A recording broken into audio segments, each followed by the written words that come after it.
I'm gonna give you a big hug. You're not gonna hit me? No, I'm never gonna hit you. Thank you so much for that introduction. It is an honor to be on this stage. I've never stood on the WYSAW stage as a presenter, and hometown crowd is intimidating. So I'm psyched to be here, and let's do this.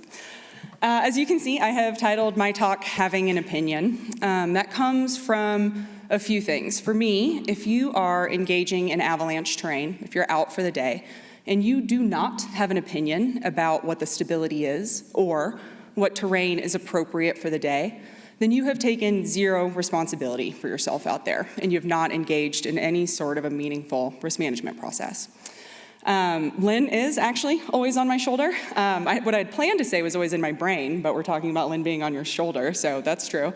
And this title is also a nod to her, because I have often heard her call people out who are silently along for the ride and looked at them and say, "You don't get to not have an opinion." So, let's get into it. Great. So my goal for this talk is basically to make the point and encourage everybody to develop their own practice of creating an avalanche forecast for themselves every single time that they go out. And I want you to do this before you read the professional product. We're going to chat about what risk management is and why it is important to be actively engaged in a risk management process of some sort. We're going to look a little bit at how people check the forecast and talk about what the problem is with a quick glance at the forecast product. And then we are going to look to what the forecasters do. We're actually going to look at a forecaster's workflow and see what we can beg, steal, and borrow from that process to have better morning rituals. And what I'm talking about here for folks is I'm going to be talking about habits and things you do first thing in the morning before you walk out the door. So the reason that I started thinking about this talk and this having an opinion kind of soapbox that I have built myself to stand up on here is often I am out there and I hear somebody already at the top of their line turn to their partner and say something like, "You think it's good?" I also often hear people respond to pointed questions about stability by just naming the hazard level that was issued for the day. I don't know, they said it was moderate.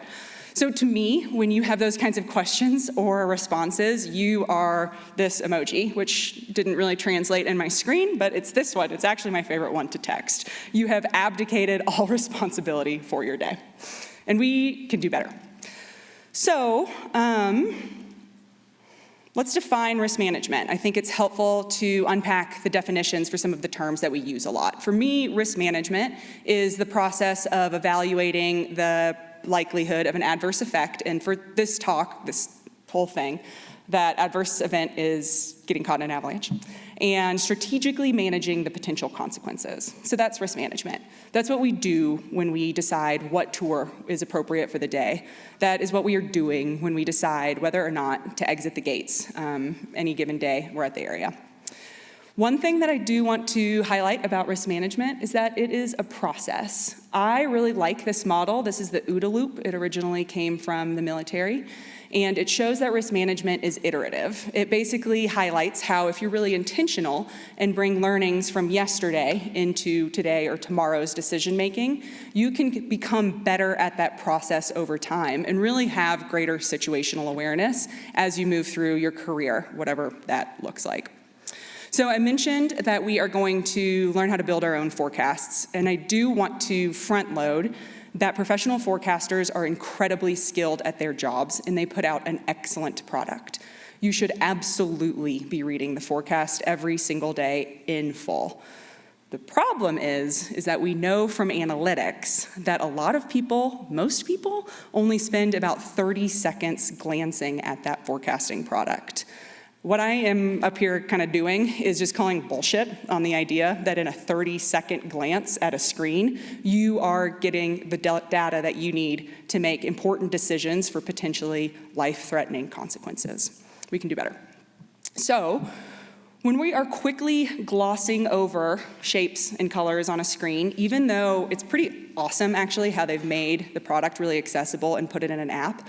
When we are just quickly glossing over that data, we are training our brains to gloss over data.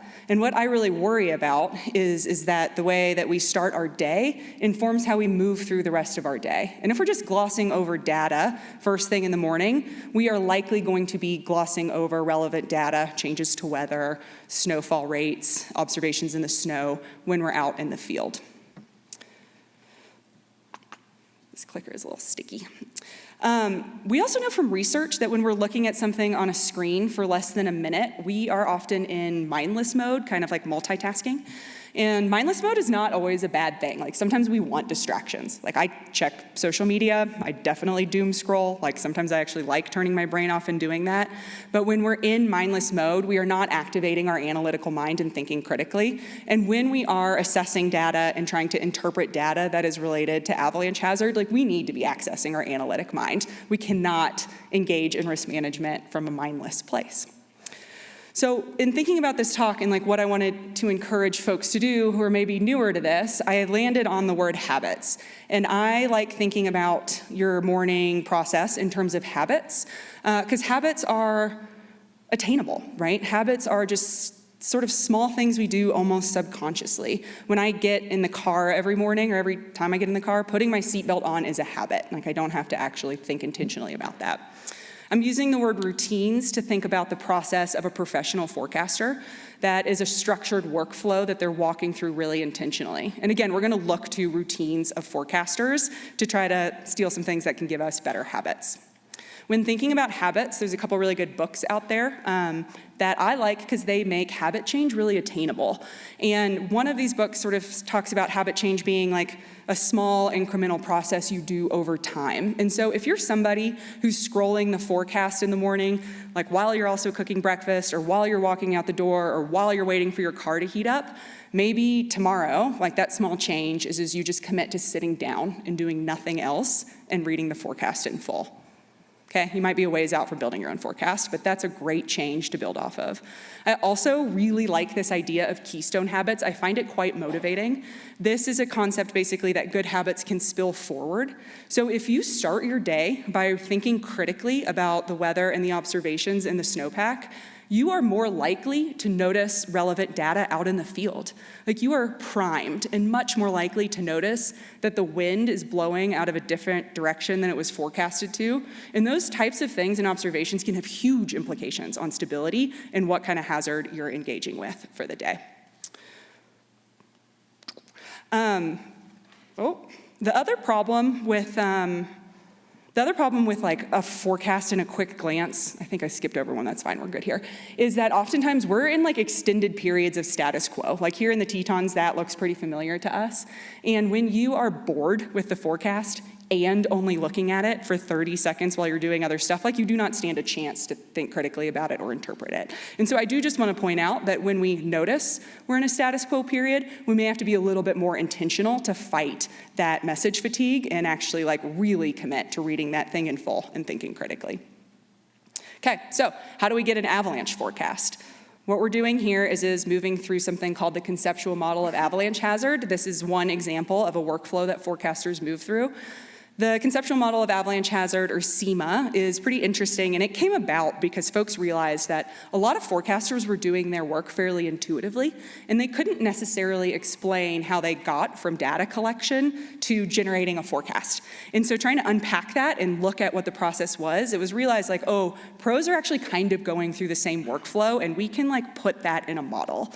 I will say that the conceptual model of avalanche hazard, which you can get the paper in full from this QR code, and I recommend reading, it's like a very accessible read, is a really useful product or process for a lot of different reasons. Like you may be going on a hut trip, or you may be getting an alpine start and heading out the door before the forecast is up, or you may be going to a mountain range without a forecasting product. This is a really helpful process to be familiar with so that you're not flying blind out there. The CEMA is a really nice structure, and it's kind of what most forecasters do, although I do want to point out, like, forecasting is different across the profession. Forecasting for a ski area and a patrol is different than forecasting for a guide service, which is different than being a public forecaster who's covering multiple entire mountain ranges. However, there is a lot of structure that everybody is moving through every morning. So let's look at it. This is the SEMA. You can see that we are going to start by identifying what types of avalanche problems we have for the day and kind of move through characterizing those. And eventually, we are going to land at plotting our various avalanche problems on that avalanche hazard graph. I think I have a pointer here. Oh, no. It doesn't really matter. The avalanche hazard thing, I just want to point out on the far right, that is a graph. You can see that there is an X and a Y axis to it. And so just kind of keep that in your mind because we're going to move towards that and just be in the process of working towards plotting something there. So we'll tie into that later. Okay, so first thing in the morning, what do? We wake up and we check out what is going on with the weather. Okay, keep jumping, we're going to roll with it. We want to look at the weather and think about it kind of two ways. We want to think about what the weather did, past tense, and then we want to check the forecast and see what it is going to do. Alex, in his talk later, is going to speak a bit more to how forecasters look at weather stations and incorporate all of that data into their workflow. But we know that weather is the architect of snowpack, so it is really important to be tuned in to what has happened and what is going to happen. The other thing that I check actually usually 2 to 3 times a day, is the OBS. Our OBS page here has gotten really awesome. Like, kudos to everyone in this community who's contributed. It's really different than it was 10 years ago. I like to check observations at the end of the day. I do want to sort of see how everybody else's observations compared to mine. Like, did you see the same things I did? And then I go to bed early, so often a lot more OBS come in, and I have to check them again in the morning first thing, because people stay up later than I do. So this is part of both my evening process and my morning process. But looking at what's been happening out there can really help us decide what kind of avalanche problems we might have for the day. If there have been certain types of avalanches, there are likely to still be those types of avalanches today and tomorrow. So like I said, we want to look at weather, we want to look at observations, right? If there has been wind transporting snow, we're likely to have a wind slab. If we're entrenched in a persistent weak layer problem, we will probably still have that today, tomorrow, weeks, maybe months. If you don't know a lot about avalanche problems, Dallas is going to present a bit more about them next, I think. Also, it's a great reason to take the next avalanche course. Like, a level 2 is a great place to learn more about these. You can also learn a ton about avalanche problems by reading your forecast in full every day, even if you're not going out, and you'll start to see patterns and learn how they develop and how they behave. So having a sense of avalanche problems and what is forming them is going to help you with your risk management process. Once we've decided what avalanche problems we have for today, we're going to decide where we expect them to be. And I'm sure y'all have all seen this compass rose. It's in the forecast every day. And basically, we're shading in gray the various aspects and elevations that we expect each one of our avalanche problems to be found. Okay. So we've got our type of avalanche problem, and we've got our location. We are now moving towards the y-axis of our graph. A week ago when I first gave this talk, I had to Google which axis is X and which one is Y, because I did not remember. But as you can see, our Y-axis is likelihood of avalanches, and as we move towards that, we need to decide what, for each problem, the sensitivity to triggers is and the spatial distribution is. So here is the framework for that. As you can see, there's like a graph within a graph here. For thinking about distribution, we have these definitions up top that are really helpful. And just for some context there, right, like if it has snowed multiple feet in the last day or two, you are likely to have a widespread new snow problem that will exist everywhere.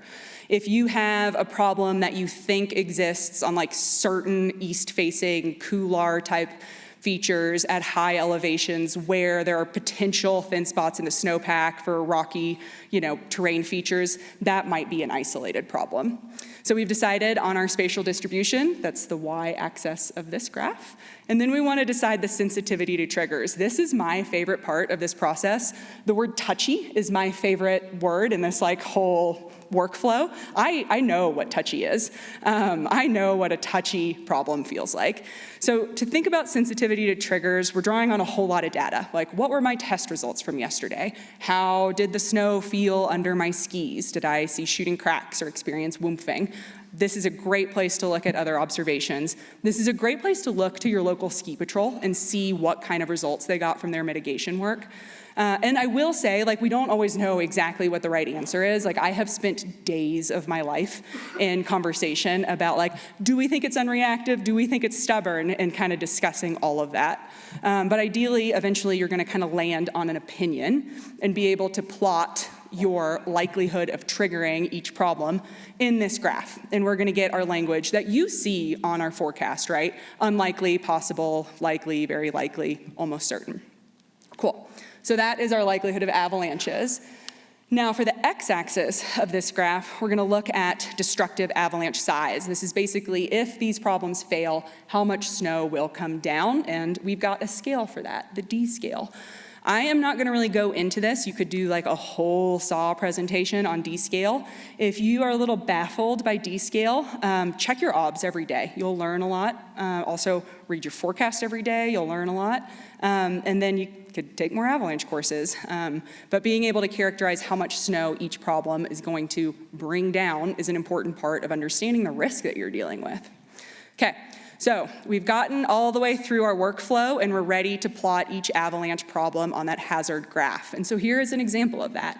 You can see we've got 2 different avalanche problems here today and we've plotted them on our graph. They're not perfect. They don't fit tidily into just one box, right? This is Mother Nature. But we are getting some sense of what that hazard level is going to be. Now, I've got one more example of that graph, and here we have overlain the hazard levels. And you can see here that I have a wind slab problem. I think it's going to be possible to likely that we're going to trigger it. And if we do trigger it, it's going to be deep enough to bury somebody. And so with our hazard levels overlain, we're landing at a moderate rating. I think sometimes people think that the rating level is like a vibe. People are like, yellow today. But it comes from a workflow and it's really specific. And if you know the definitions, which you should, you will see that in the language of these definitions, you are actually like reading some of the language that we've already gone through and decided on in our SEMA process. So this is always something you can click and read the definitions when you're looking at your forecast. If you are unclear what any of them mean, I really encourage you to do that. Okay, so that's kind of how we get to this. We've got really great infographics in our forecasting product, and you can see that they actually really clearly just actually like are communicating to anyone all of those different things that we've decided and assessed through the whole SEMA process. For a lot of you, I know this is review. If this is brand new for you and you are like, wow, that was so much information that like just got fire hosed at me, that's okay. Just try to take 1 or 2 things away. And at like best, like this is a little bit of like a peek behind the curtain in terms of what folks are doing every morning. Speaking of what people are doing every morning, I asked some friends what are simple things that are an important part of their forecasting process, and I got some really great answers. I got from Drew Hardesty at the UIC that he starts every day by walking outside before he even looks at a screen. He wants to feel the temperature, feel the wind, see what the sky looks like, and kind of be grounded in that. I do the same thing. Like I've got dogs, so I let them out and I just walk out for a second with them. And it's a really nice way to actually be connected to the outdoors instead of just the screen. My friend Nada DeLu starts her day every day by looking at the exact same weather map. And she told me that without even thinking about it, like I have a first step of my process. And then I am also training my brain to recognize patterns. I loved that answer because I did not tell her in my talk I was going to be like talking about training brains. She just said that. And so it fits perfectly. Aaron Diamond, he likes to start his day by looking at the OBS, and he'll just like on a scratch sheet of paper, he says he likes to plot the OBS on a rose because it's a good visual for him, and then he'll check in on weather and then take a break and just kind of let that stuff marinate as he drinks his coffee. Fun fact about Alex Drinkard, he does not drink coffee before forecasting, which I find wild. Jake Hutchinson told me that he likes to think about what is going on today and think about how has this changed from the last time I forecasted? How is this different from the last time that I was out there? And be able to think critically about what might be different.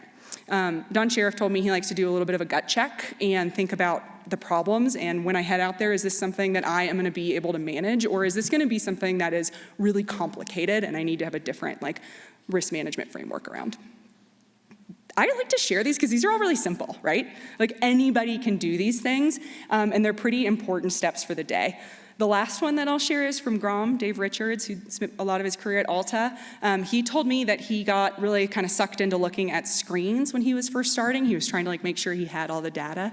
And then one of his supervisors came up to him and just looked at him. And Grom called me to tell me this. Everybody emailed, but Grom called me and he said, "The job is outside," which I think is awesome, because in the end, like, you need to go out and fact check, right? You need to go feel the snow and actually get some observations for yourself. Again, that's something we can do. We can go outside. I always like to say that a forecast is a hypothesis, even a professional one. We don't like have a, mirror ball or whatever they are. We don't actually know exactly what's going to be out there, right? A forecast is a hypothesis, a well-informed one, but still kind of an assumption about what is going to happen. And that's something that we can do. Like, we can come up with our own hypothesis. I learned so much about forecasting by working for Knowles and being on long expeditions with zero data and needing to generate my own forecast, and really liked doing it. So then when I was home and had the internet, I had a process of just building my own forecast first before checking my work against the pros, and that really completely informed like who I am as a professional, and that's kind of why I am up here trying to like pass that on to people. Okay. These are some steps to form an opinion, right? Like, we have spent some time, we've looked at the data, we've walked through the SEMA, we've thought about the implications for the day, and that's all like pretty easy to do at home, but I do want to acknowledge that actually like sharing an opinion in a group can be daunting. Not everybody likes to speak up in a group, not everybody feels comfortable or experienced enough in their groups. Like, I am somebody who is actually like fairly outspoken and like can share opinions really easily, and I was still like totally tongue-tied the first many times that somebody who I looked up to asked me what I thought. It was hard. I also want to just sort of say that this talk is oriented towards y'all in your peer groups. There are other factors at play if you are in a structured environment, if you're in an AVI education course or a guide course, and I really hope that the person overseeing your group has set up an environment where all opinions are encouraged. But for you and your peer group, like, that really should be a place you feel comfortable sharing opinions. Like, hopefully you're choosing partners that value your opinions. And so if you are still someone who has trouble speaking up, like, here's a really simple framework. Like, this sentence can be adopted and you can send this in a text message. Like, this is a great thing to text your partner as you are making a plan. And then you're kind of setting a tone of like, let's talk about things. Like, let's share observations and informed thoughts based on data. We also have other opportunities throughout our day where we can kind of give ourselves some structure and opportunities for having opinions. This is something Lynn is really good at, being like, okay, at the next break, I want to hear something from you about what you've seen with the weather. So have some of this structure, because then you are like building goals for yourself, and you're not just like, okay, I'm going to speak up today, I swear I got it, and then not making that happen for yourself. So as I kind of wrap this up, I just want to reflect back on the fact that risk management is a process, and we want to incorporate our learnings every day to get better at making decisions and having better situational awareness the next day. And so again, a forecast is just a hypothesis, right? Like, come up with one and then reflect on what you did well or got right and what you could do better, and try to incorporate that and build on that every day and build on better habits. I'm going to end on this slide because so far all of my slides have been boring and I wanted one pretty picture. But I will say that like I am somebody who can be kind of scatterbrained. And so having this like structured morning process has been really helpful for me because it ensures that I am engaging in a risk management process, which is something like I value and find really important. And I'm not out there in the field hanging out with my friends and trying to like make observations and tune in for the first time that day. Having an opinion and a process in the morning and really feeling confident that I've synthesized all that data that's available on the internet then gives me a lot more like bandwidth when I'm out with my friends to hang out and have good conversations and enjoy the day and be looking around from a place like of, wow, isn't it beautiful out here, instead of like, oh my gosh, what are the avalanche problems? Are these all going to kill me? And so I encourage you to do it because in the end, this is really about like going beautiful places with good people. And so let's do that with an actual risk management process. So hopefully we're all getting back to the car safe at night and not like freaking out while we're out there. Does that sound good? Okay, cool. That's what I got. Thank you.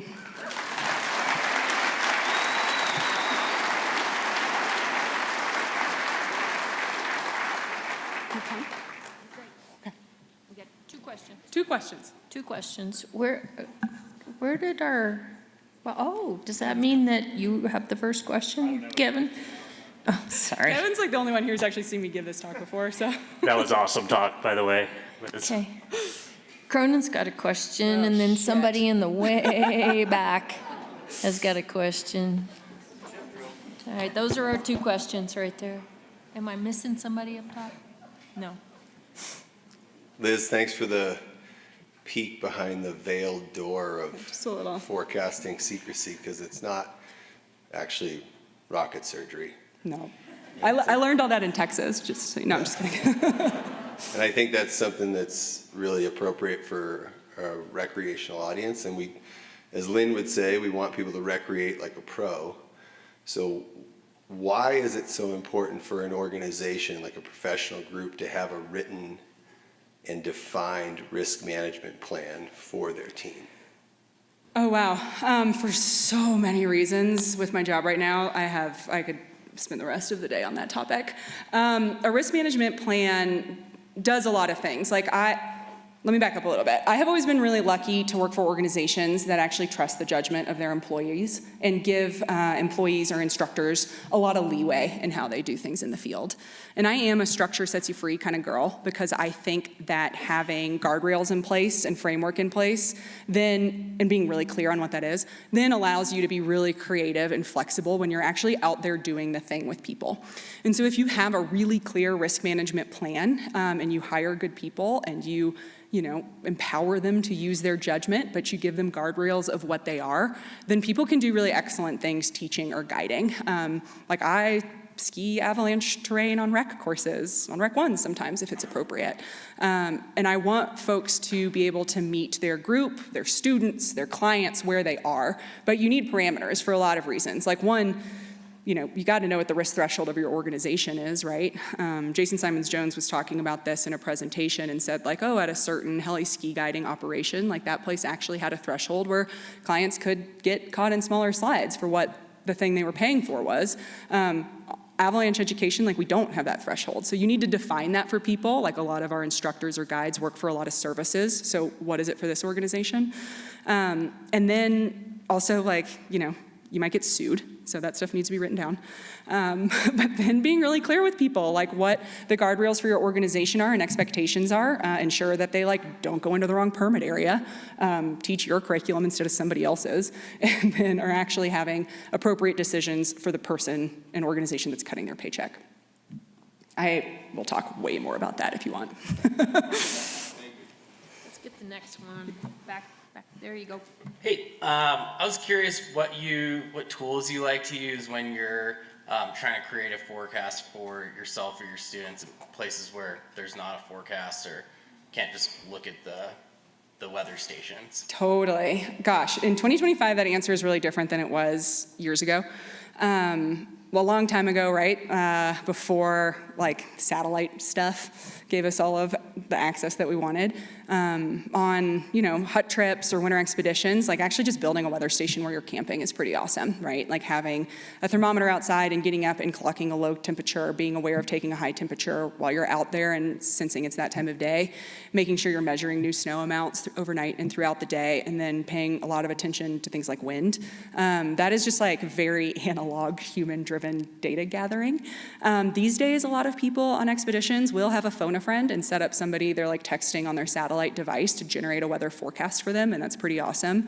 I mean, there's Wi-Fi at 14 Camp for the Rangers on Denali, so you can pull up Windy or whatever your favorite product is. For us here, I like looking at the weather stations, and I think looking at the same weather stations or same product every day really does help you be efficient in the morning. I think the big sheet here that we have is awesome. The 24-hour, what is it actually called? The 24-hour data summary.